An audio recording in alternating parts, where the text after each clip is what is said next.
Hi Floppycatters, I'm getting ready to give my 15-year-old Ragdoll cat Charlie fluids, so I thought I would run through what I do with him and what I put in the fluids. When you first start giving fluids, your vet might give you a bag, a line, and needles, and that's all you need.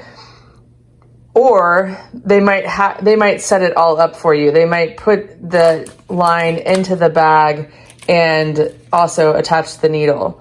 And you definitely want to ask them to show you how to do it. But I like to do these videos in case you haven't done it for a while or you're looking for different tips and tricks. I think this is a good way to learn. I've certainly learned from other people doing sub-Q fluid videos, and I have a few as well that I will link to in the description.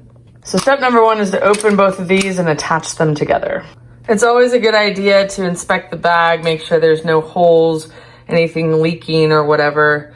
Since it is shipped, you know, it could get a puncture wound or something like that. This one seems to be fine. And then the line. Now I use Y lines, which means that it has an additional port right here so that I can put other things in it, which in Charlie's case is going to be some B12. So to attach these two, you're going to pull this off, and it's kind of hard to pull. Once you pull it off, you'll see that there is a hole in there where you're going to stick this part of the line. You're gonna remove this plastic cap. I try not to touch any of it since this is all sanitary. And then you stuff that plastic needle into, and you can see it right in there, into the bag. Then you are left with this. Now right now the line is open, but it's not flowing because gravity is helping us with it not flowing.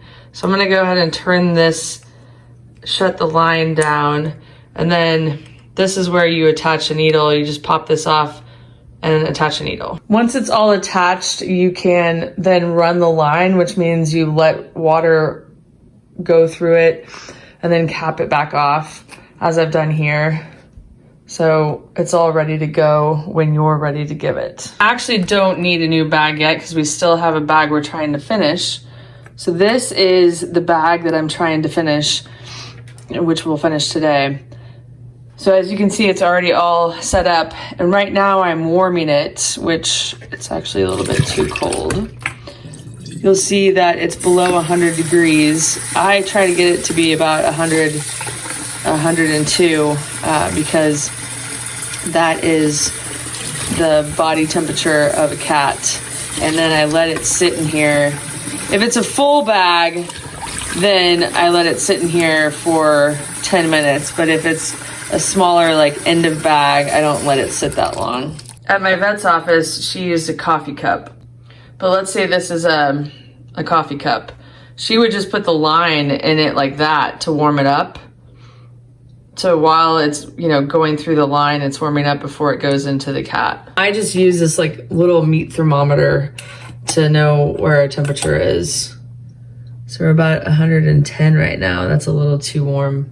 I will address it by putting colder water in, not in this video, but colder water in to make it more body temperature for a cat. You do not have to warm the fluid bag. I've found that Charlie likes it better and accepts it better when it's warmed.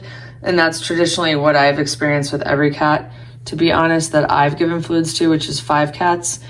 Actually, sorry, 7. I've given fluids to 7 cats, but I've only had like 5 that have been continually in my care.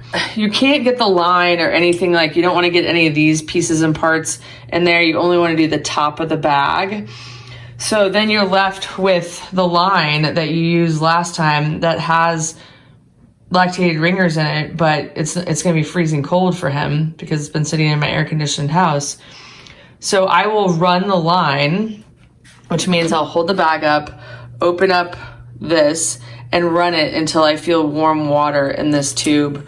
And then I know that the water or the lactated ringers going into Charlie will be warm. My next step is that I'm gonna get some B12 and put it in this needle, which is actually a diabetic needle, insulin needle, and then I put this in his line in that Y junction. So I'll take off that red cap and insert it there. So here's the B12 and I will stick it in there. But before I do, while I'm getting everything else ready, I actually will tuck this into my waist so that my body heat will warm it up and so that it will also be warm when it's going into that line. Then I change out the needle.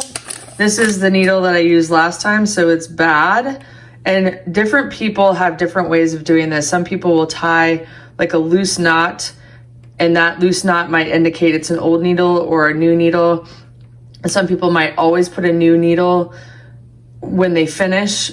I always put a new needle when I start. So you need to figure out what works for you. And whoever else is doing fluids with you, work that out with them as well.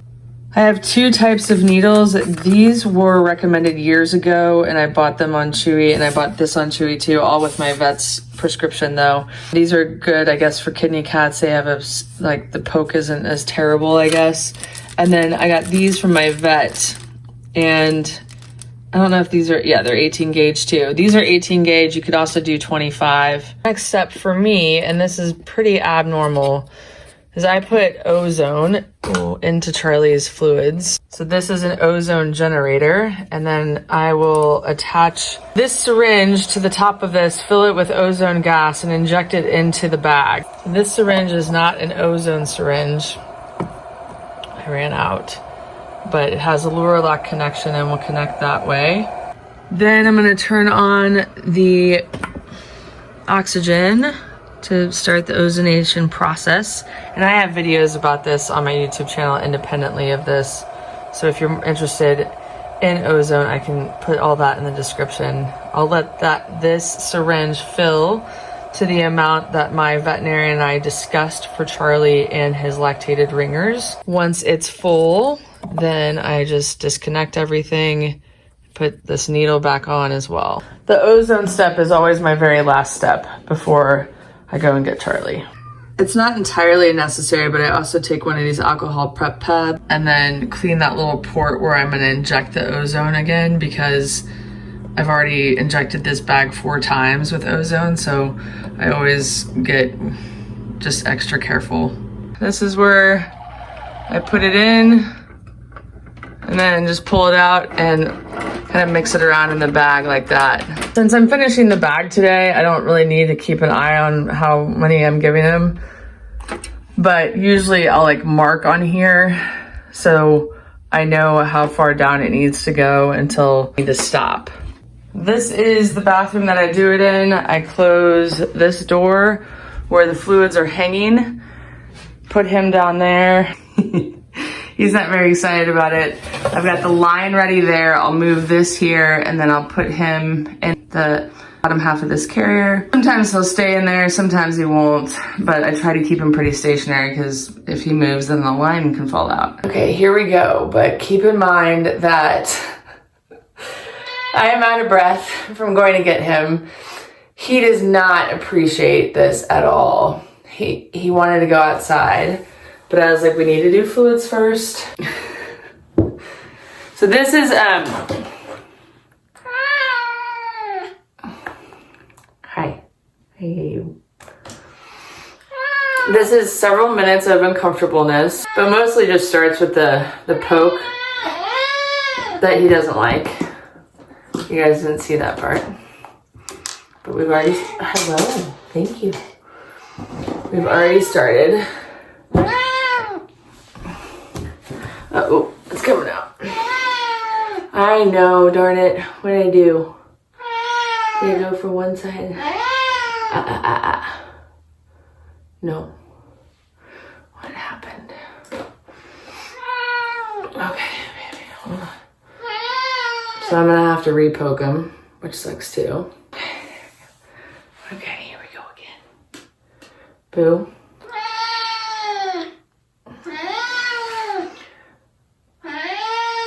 Oh, you are dehydrated. Why? Ready?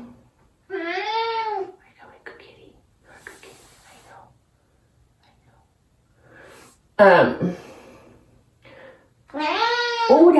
Oh, that didn't feel very good. But that's okay. We're all done. Oh, you did a good job. You did. You did. That wasn't too bad. Yeah, babe. I always make sure the line is running. So I think what I did with the first poke, I hate when I do that, is basically just pierced him like you pierce an ear. terrible. Very uncomfortable for him, which is unfortunate. I have poked myself with a needle and it's awful. Look at his face. Something I learned with Charlie is to sing. And I got that recommendation from the gal that makes Easy Complete, which is a completer that you add to raw food and it's kidney friendly. So I'm gonna try to squeeze in this B12 right now. I do it really slow. Sorry, it's only, nope. Yeah. I need like a third hand. He's trying to get away. I do the B12 slow because I think it can sting. So if it's going in like just tiny amounts, like I just really like push in syringe very slowly. And normally I do this and I'm singing and I'm talking to him and telling him what a good boy he is. So he's not appreciating the fact that I'm talking to the camera right now. Oh my goodness, how is a good kitty? And now you're just seeing me. And I know. There's a blue sky. Whoa, what happened there? Did you feel something different? I think you did. Okay, Bug, we got a little bit left.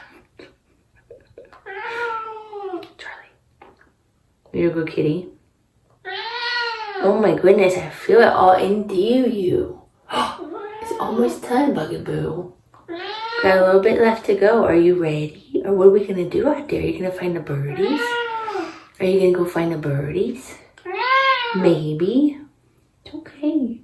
It's almost done. Almost done. You're okay. You're a good kitty. Are you a good kitty? I know you're a good kitty. You're my good kitty. Yeah, he's purring now. This is my gaga. I mean, not my gaga. Oh, wow, I think we're done. Wow, I think we're done. We're all done. Okay, let's go. You purring. Okay, and then with Charlie, all done. We're all done. Good kitty, good kitty, good kitty. Yay, woo! Did you do a good job? You did. You were a good kitty. You were a good kitty. All right, so let me show you.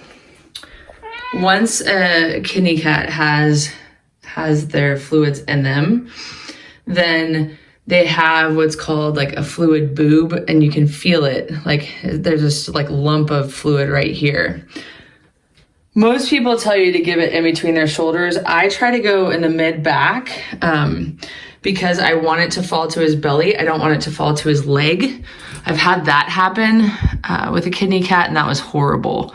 Like until all of the fluid was absorbed by the body, he was like swinging the one leg, not Charlie, it was Camus, to be able to walk. So I really am I try to be cognizant now of where I stick the needles so that when the fluid falls, it falls into the right place. It's probably like 15 minutes after I gave Charlie fluids, and I want to show you where his fluids have fallen to show you why I put them where I put them. This is where they fall into right there. So they're not in his leg, they're in his belly, and his body will absorb it over the next 24 hours. Good kitty, woo. Good kitty. Thank you guys so much for watching. If you have any questions, please don't hesitate to ask. If you have tips and tricks on how to give fluids or anything else, please share them in the comments. We'll see you next time.